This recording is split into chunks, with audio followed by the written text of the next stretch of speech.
Hola, buenos días queridos. Estamos un domingo más delante de la presencia del Señor. Este domingo que es el Día del Señor, en donde nuestro corazón, nuestros pensamientos hacen un resumen de toda la semana de cómo su presencia nos ha sustentado y nos ha permitido avanzar en lo que ha sido nuestra vida. Estas últimas semanas, queridos, dentro de nuestro país y en diferentes ciudades, hemos sido testigos de mucho dolor. Hemos sido testigos de injusticias, de abusos, de terrorismo. Además, en medio de toda esta indiferente irracionalidad, en medio de toda esta irracional realidad, nos duele mucho los asesinatos recientes de aquellos niños que no tuvieron la oportunidad de defenderse ni de luchar por su vida. Como iglesia, expresamos nuestras condolencias y oraciones a favor de los papitos y mamitas que hoy están sufriendo.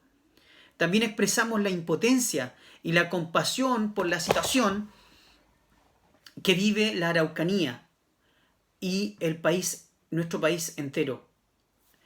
Quiero decir que no es el plan de Dios, ni la voluntad de Dios, el nivel de maldad que vemos cada día, ya que al hombre le fue dado el libre albedrío, la capacidad volitiva, es decir, esa fuerza de voluntad para decidir y elegir el camino de la paz, el trabajo, de la justicia, del perdón o el camino del daño al prójimo. Cada ser humano tiene un diseño especial, para un propósito especial, y así tiene la responsabilidad de elegir o no vivir una vida plena.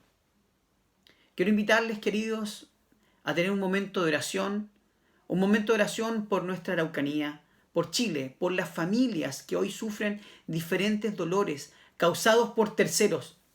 Oremos por los padres que en este momento están sin sus hijos.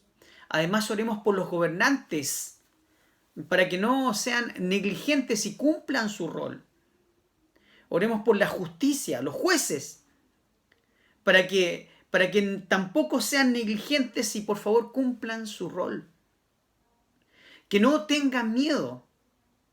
Oremos también para que la gente que anda haciendo mal desde las calles, en los campos, en las oficinas, en las empresas y en toda otra instancia social, sean confrontados de forma sobrenatural en su maldad. Pero sobre todo oremos para que Cristo acerque su reino a los corazones de las personas. Oremos. Padre Celestial, en esta mañana te damos gracias por esta semana y por tu amor y porque tú sustentas nuestra vida, Señor. Hoy, Dios mío, hacemos un alto y decimos, perdónanos. Perdónanos, Señor, porque como sociedad no estamos a la altura, Señor, de el tipo de sociedad en la cual deberíamos estar. Señor, te pedimos, Dios mío, que tú tengas misericordia y fortalezca la vida de las familias que están sufriendo hoy y de aquellos papitos y mamitas sin sus hijos. También te pedimos, Señor, con fuerza y energía, que tú permitas, Dios mío, que tanto el gobierno como los jueces o la justicia hagan su trabajo y no sean negligentes, Señor. Te pedimos también por esas personas que tienen el corazón negro y oscurecido, envilecido por la individualidad y el egoísmo, que los llevan a cometer este tipo de atrocidades, Señor. Que atentan contra la familia, las vidas, los pequeños, contra los trabajos y todo lo que sustenta la sociedad. Señor, te pedimos que tú obres en sus corazones y los confrontes en su maldad. También, Señor, queremos pedirte que tú sigas obrando, Dios mío, para que sobre todas las cosas tu verdad, tu palabra, tu espíritu, Señor, que reconcilia al hombre con el Padre, pueda llegar a estas personas, Señor. Que tu palabra, que tu presencia, Señor, que tu reino pueda acercarse a los corazones. Oramos, Señor, teniendo presente, Señor, de que este no es tu plan para la sociedad. Y que de alguna forma en nuestra sociedad, las personas, Señor, tienden a extraviarse. Te pido, Señor, que tú seas luz y tú puedas obrar de forma sobrenatural y milagrosa. Te damos gracias, Señor, y encomendamos e iniciamos este tiempo, Señor, de tu palabra, teniendo presente en nuestras vidas, Señor, estas peticiones, Señor, que nos hablan también del tipo de vida que nosotros deberíamos seguir. Presentamos esto en el nombre de Jesús. Amén. Queridos, entreguemos estas peticiones diariamente al Señor y pidamos que Él nos pueda responder. Como los decía recién, el mundo actual ha roto las relaciones y ello se experimenta en lo que podríamos llamar la no vida. Desajustes interiores dentro de sí, desajustes con el prójimo, desajustes con el medio ambiente en que vivimos, desajustes con Dios, por supuesto. Eso trae corte en las relaciones, pero aunque se niegue, la no vida es porque se ha roto la relación con Dios. Aun cuando la gente lo niegue, esa es la razón de esta no vida. El mundo entero experimenta cada segundo la separación de Dios. Experimenta la muerte. Pero no una muerte en la cual se quitan los signos fisiológicos del ser humano, sino que la muerte en vida. Ese vacío, el odio, el sinsentido que experimentan los seres humanos alejados de Dios. Agustín de Hipona dijo, tal era mi vida. ¿Era vida? Creo yo que tal vez podríamos preguntarnos lo mismo. ¿Será vida lo que estamos viviendo? Este sermón de hoy apunta precisamente a la vida plena y abundante. Fíjese que el proyecto de Dios habla de un desarrollo pleno del ser humano. El proyecto de Dios tiene que ver con el desarrollo pleno del mismo creyente, el cristiano, en todas sus dimensiones. El proyecto de Dios tiene que ver con el desarrollo de este ser humano en todas sus capacidades, en su vocación, pero también un desarrollo en la validación del prójimo a través de la obediencia por la fe al llamado de la vida. Es decir, un desarrollo también que va más allá de lo conocido y que a su vez nos transforma a la eternidad. Y ese es el maravilloso proyecto de Dios que de alguna forma lo vamos a leer en torno al texto bíblico que está en el capítulo 10 del libro de Juan, ¿ya? Juan, capítulo 10, versículo 7 al 16. Dice así. Voy a leer entonces en la versión NTV, ¿ya? La nueva traducción viviente. Dice, entonces les dio la explicación. Les digo, la verdad, yo soy la puerta de las ovejas. Todos los que vinieron antes que yo eran ladrones y bandidos, pero las verdaderas ovejas no los escucharon. Yo soy la puerta. Los que entren a través de mí serán salvos. Entrarán y saldrán libremente y encontrarán buenos pastos. El propósito del ladrón es robar, matar y destruir. Mi propósito es darle una vida plena y abundante. Yo soy el buen pastor. El buen pastor da su vida en sacrificio por las ovejas. El que trabaja a sueldo sale corriendo cuando ve que se acerca un lobo. Abandona las ovejas porque no son suyas y él no es su pastor. Entonces el lobo ataca al rebaño y lo dispersa. El cuidador contratado también sale corriendo porque trabaja solamente por el dinero y en realidad no les importa las ovejas. Yo soy el buen pastor, conozco a mis ovejas y ellas me conocen a mí. Como también mi Padre me conoce a mí y yo lo conozco al Padre. Así que sacrifico mi vida por las ovejas. Además, tengo otras ovejas que no están en este redil. También las debo traer. Ellas escucharán mi voz y habrá un solo rebaño con un solo pastor. Este pasaje en varias ocasiones lo hemos escuchado, lo hemos leído por allí, ha traído tal vez en más de alguna vez alguna aclaración, ¿cierto? Pero acá está hablando Jesús, son palabras de Cristo, nuestro Señor. Él está tratando de explicar su misión a la gente. Él está tratando de explicarlo a través de esta simbología del buen pastor.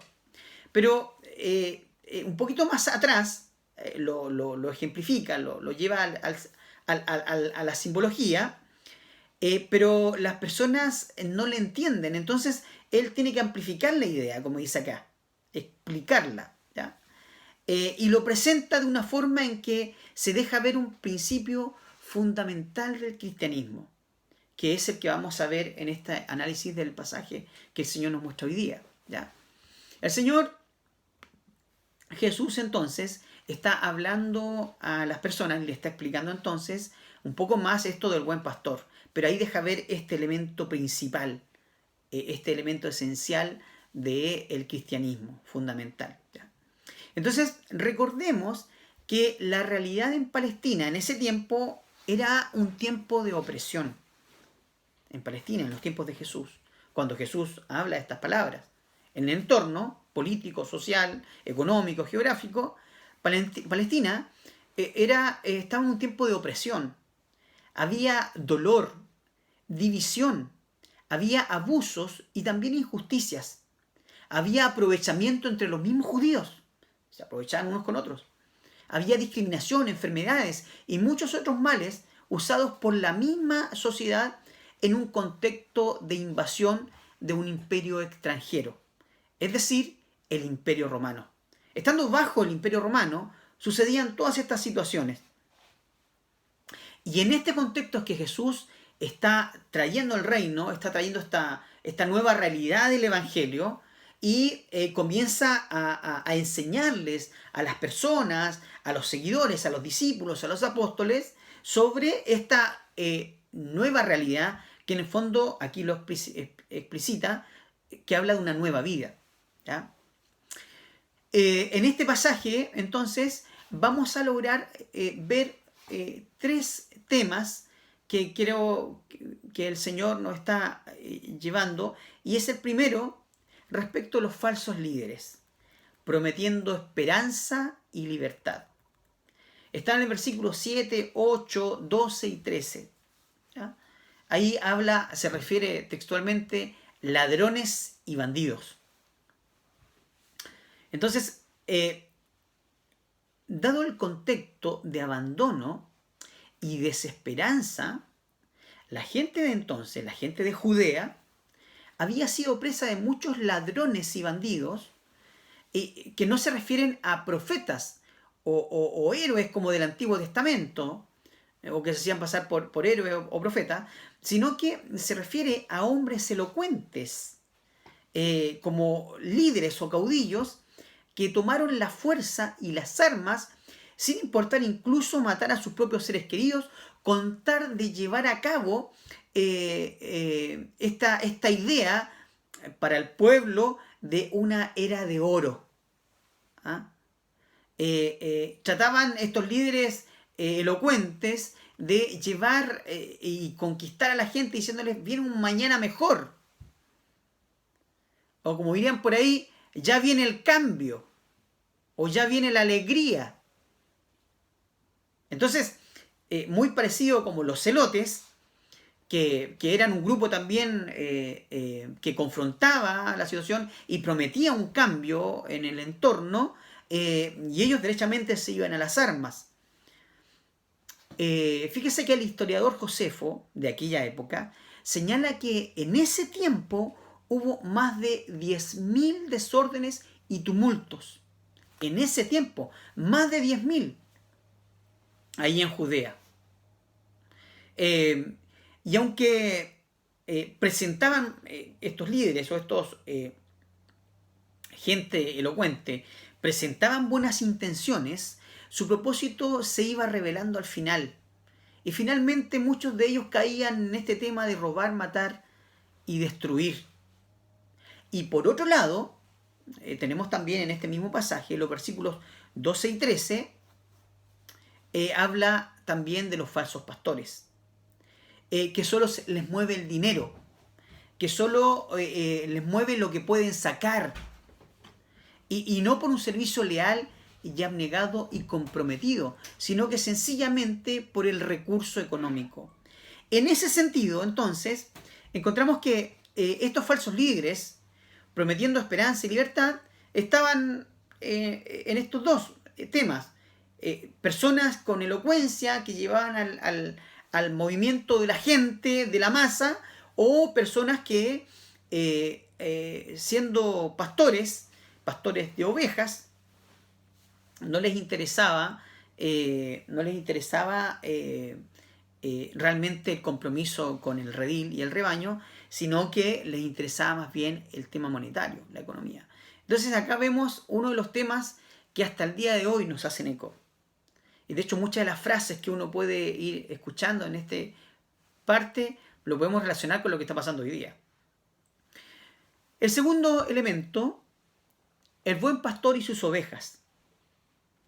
Este tema se aborda ahí en el versículo 7, el 11, el 14, el 15 y el 16.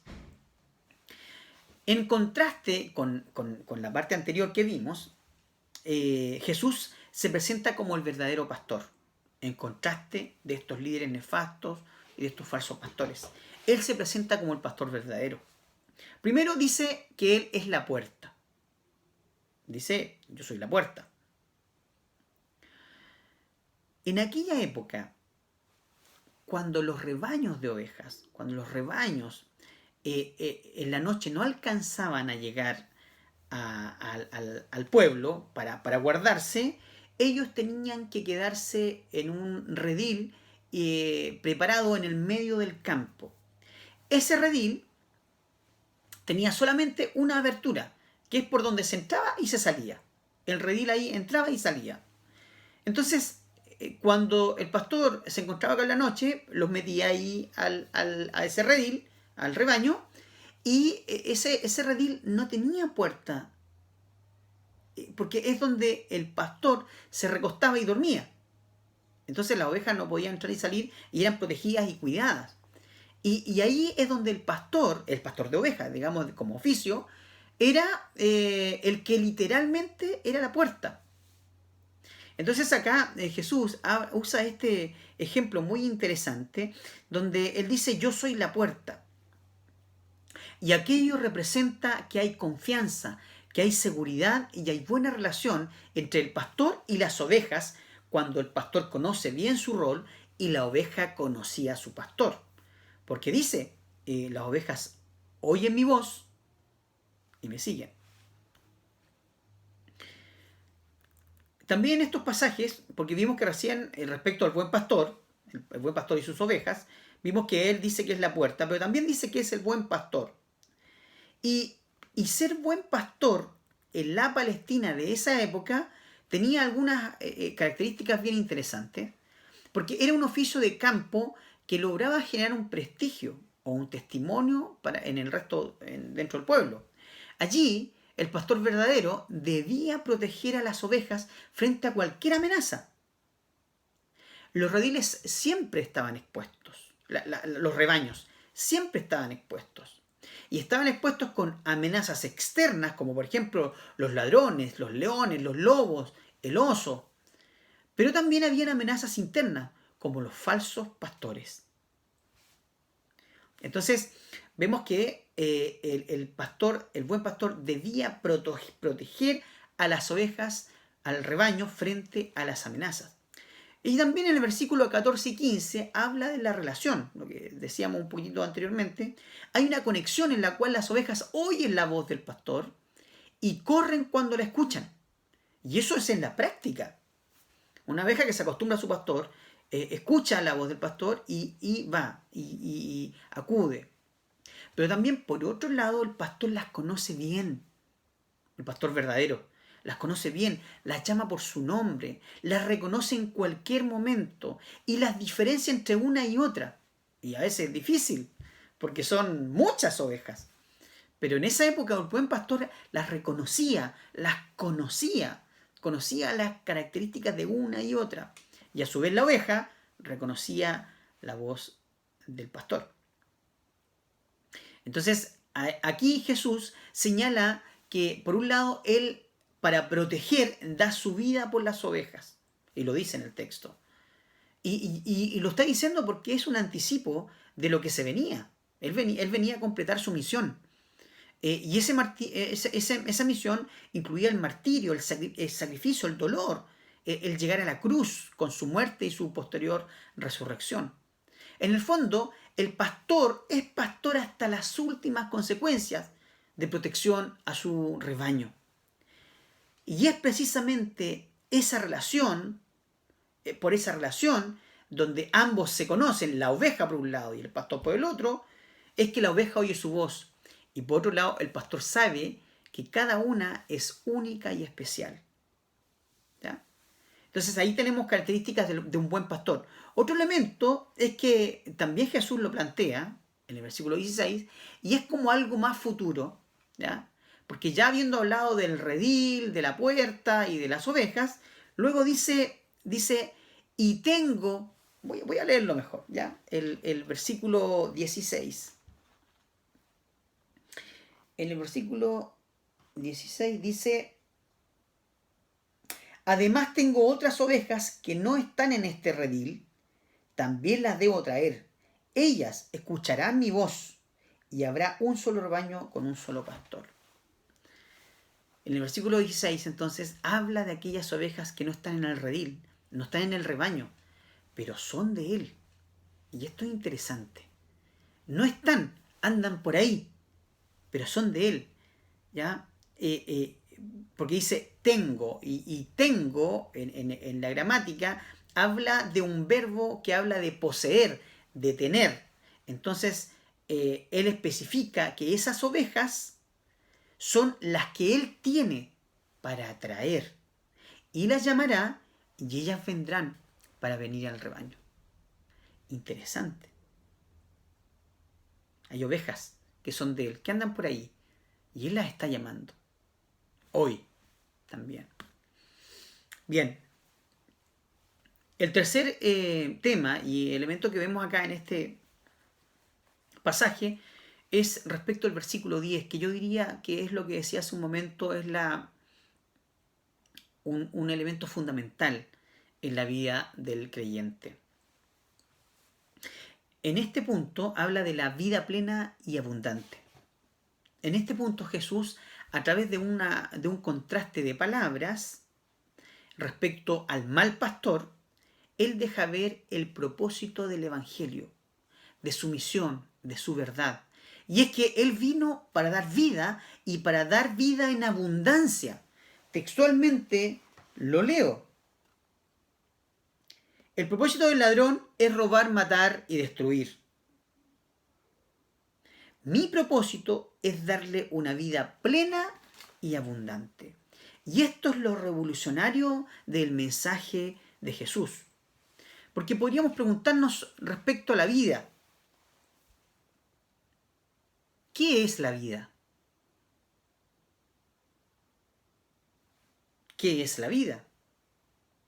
No en lo abstracto, sino en lo que conocemos, en lo concreto. ¿Qué es la vida? Podríamos oír o escuchar o decir que la vida es una realidad para nosotros, para cada uno de nosotros. Y es un momento en un tiempo y espacio definido en la cual se interactúa con muchos otros individuos u otras realidades individuales, ¿cierto? Y esa sería la vida. Y aquí es bueno preguntarse también cómo define usted su vida. ¿Cómo es su vida? Si alguien le preguntara, oye, ¿cómo es tu vida? ¿Qué le diría a usted? ¿Cómo respondería? Ese ejercicio es interesante hacer. Algunos lo podrían resumir como la comprensión de su existencia, la comprensión de su realidad y su percepción del mundo. Pero aún así, definiendo usted su propia vida, ¿qué es vivir entonces? ¿Qué significa vivir entonces? ¿Solamente consumir aire? ¿Lograr ciertas metas y darnos vueltas en lo mismo y dejar que los años pasen? ¿Qué es vivir?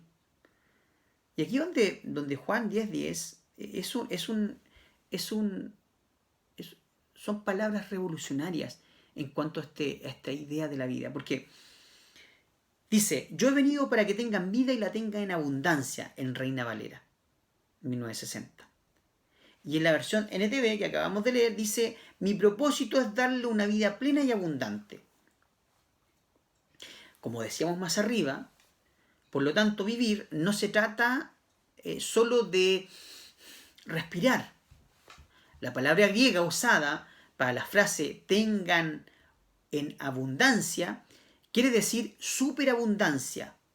Estamos hablando de un desarrollo pleno del ser humano, desarrollo pleno del creyente en todas sus dimensiones, un desarrollo de sus capacidades, de su vocación, pero también un desarrollo en la validación del prójimo, del otro, a través de la obediencia por la fe en Cristo. Entonces, vivir es algo que tiene que ver con cumplir el propósito de nuestra existencia. No es solamente respirar. Ahora, lo interesante es que cómo yo conozco, cómo voy a reconocer el propósito de mi vida. Y ese es el elemento, el cual de alguna forma hemos dejado ver en estos últimos sermones, que es el trascendente para usted y para mí y para todos. Vaya usted o no a la iglesia, es un elemento que tiene que considerar. ¿Cuál es el propósito de su vida? Y ahí vemos que vivir es desarrollar plenamente todas las capacidades del ser humano en pos del propósito para el cual fue diseñado. Entonces, Jesús, a través de estos 3 puntos, en este pasaje, cuando está hablando del buen pastor, dice primero que hay falsas personas que lideran y que tratan de prometernos algo nuevo, pero finalmente se consumen, se pierden, y las consecuencias de sus propios planteamientos en los meses o en los años demuestran que es una naranja más, por ahí, como dicen. Nos vendieron naranja. Y por otro lado también, aparte de los falsos líderes prometiendo esperanza y libertad, vemos también que él dice, yo soy el buen pastor, porque yo estoy a la puerta y doy confianza para entrar y salir y los protejo. También dice que es el buen pastor porque él da la vida por sus ovejas, y por otro lado se relaciona, tiene una conexión con sus ovejas. Y el tercer punto era que hay una vida plena y abundante. Es decir, él vino para darnos vida y vida en abundancia. No podemos negar que esto que plantea la palabra del Señor no deja de tener razón. Analice, piense.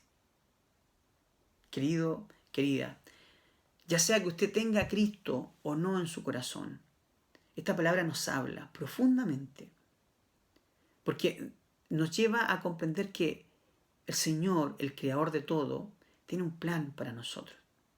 Tiene un propósito. Y para que nosotros lleguemos a conocer ese propósito eterno, vino a morir por nosotros y demostró ser un pastor fiable, leal, honesto, un pastor que se interesa por nosotros. Y así hayan ovejas dentro del redil, hay otras que andan por allí. Usted, sí, puede que usted, y el texto lo dice, son mías y están por ahí y las voy a traer para que estén aquí en el rebaño. Así que prepárese. Este pasaje que hemos analizado y hemos visto delante de la presencia del Señor con su palabra, nos lleva a comprender que Jesús nos invita a experimentar lo que es vida. Él nos invita a probar la vida verdadera.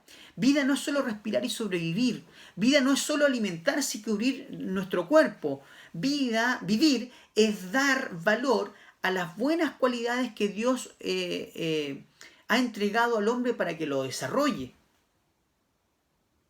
Construyendo relaciones, renunciando al amor propio, egoísta, que no deja crecer al ser humano.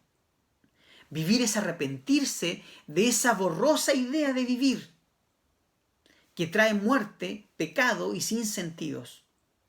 Abrirse a los anhelos, abrir los anhelos del ser humano, abrir sus expectativas, eso es vivir. El Señor está llevándole a abrir aquello que está muy dentro de usted para mostrarle el camino. Dicho sea de paso, Él dice que es el camino. Y por tanto abrir su corazón como ser humano, abrir sus vidas completamente al Señor Jesús.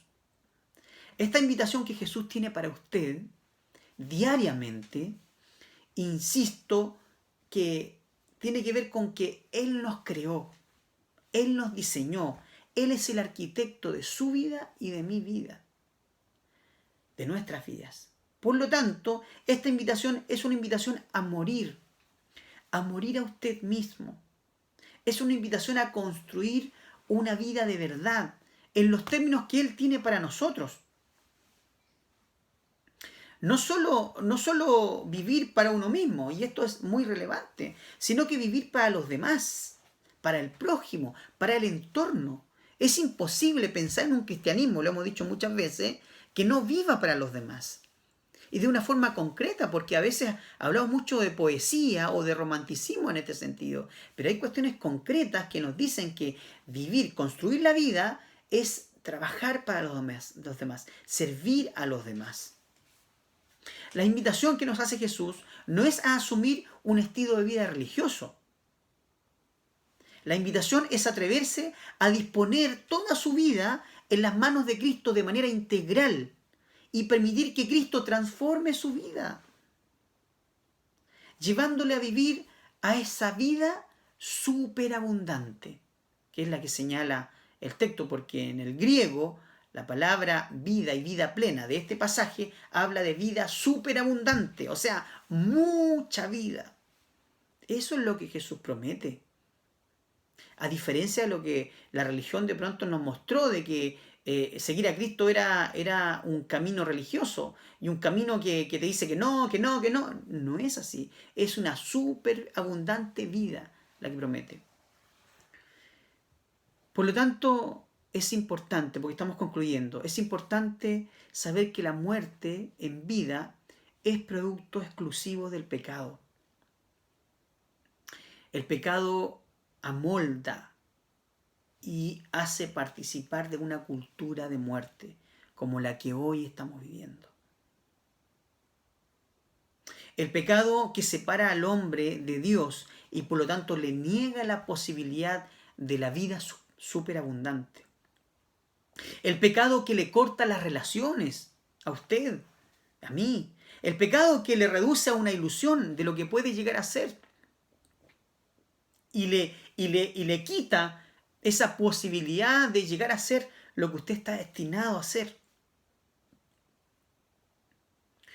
El pecado que transforma al ser humano y lo hace ser sencillamente un holograma, una idea, una ilusión. Es decir, vivir una vida falsa, una no vida. Se dice un día, hay una historia, se dice que un día un soldado romano llegó a Julio César para pedirle permiso para cometer suicidio. Esta historia la he contado otras veces. Este soldado romano llega ante Julio César y le pide permiso para suicidarse. Dice la historia que este soldado era un pobre desgraciado, desanimado y sin vitalidad. Y César, cuando lo escucha que quería suicidarse, lo queda mirando y le dice: pero hombre, ¿has estado vivo alguna vez siquiera? Interesante. Porque esto quiere decir que cuando intentamos vivir solos nuestra propia vida, esta se nos hace muchas veces sin sentido, se nos hace aburrida, repetitiva, como dicen, rutinaria, vacía. Como dice Eclesiastés, es como vanidad de vanidades, un correr tras el viento. Pero cuando vivimos con Jesús, recibimos esta nueva vitalidad y la superabundancia de vida. Solo cuando vivimos con Cristo es cuando la vida vale la pena vivirla y empezamos a vivir de verdad.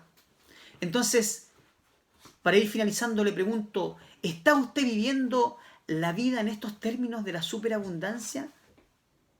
¿Está construyendo su vida? Le pregunto, ¿está mostrando lo grande de Dios que hay en usted al prójimo? Si no es así, entonces estamos viviendo una mentira de vida, una mentira de la fe. En estos momentos le invito, el Señor le invita a construir una vida junto a Cristo, una vida que tenga sentido, que tenga propósito, para la gloria del Señor, el único Salvador y verdadero Dios que lo va a llevar más allá de esta vida. Salmo 139, 16 dice, me viste antes de que naciera. Cada día de mi vida estaba registrado en tu libro.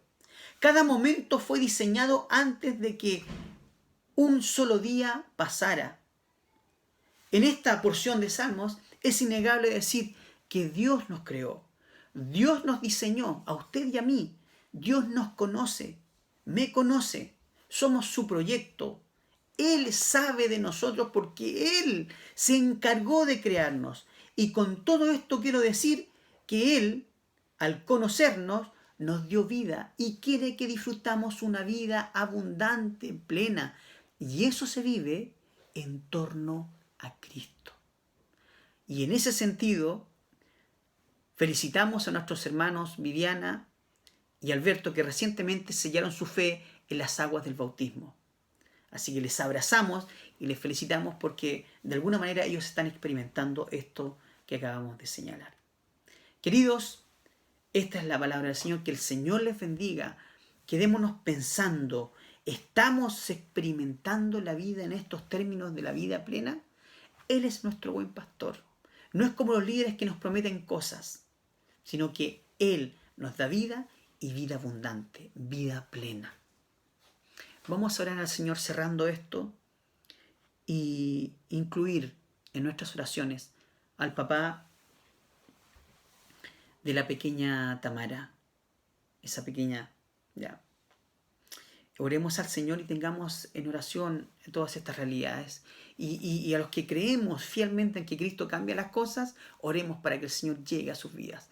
Padre Celestial, en esta mañana te damos gracias por este tiempo, por tu palabra y por todo lo que haces en nosotros. Te pedimos, Señor, que tú nos guíes, que nos inspires en tu palabra. Tú permitas, Señor, que esta palabra, Dios mío, pueda penetrar el corazón, el alma, los sentimientos, el pensamiento. Y como dijo tu palabra, como decía el sermón la semana pasada, Señor, sabemos que tu palabra no vuelve vacía. Señor, oramos también por este dolor, Señor, de estas familias que han perdido a sus seres queridos, estas familias que están experimentando la injusticia, Señor, en esta sociedad, y clamamos a ti para que tú, Dios mío, confrontes la maldad de manera sobrenatural en medio, Señor, de nuestra región y de nuestro país. Señor, gracias te damos porque tú tienes todo el poder. A ti sea la honra y la gloria, Señor, hoy y siempre, en el nombre de Jesús. Amén.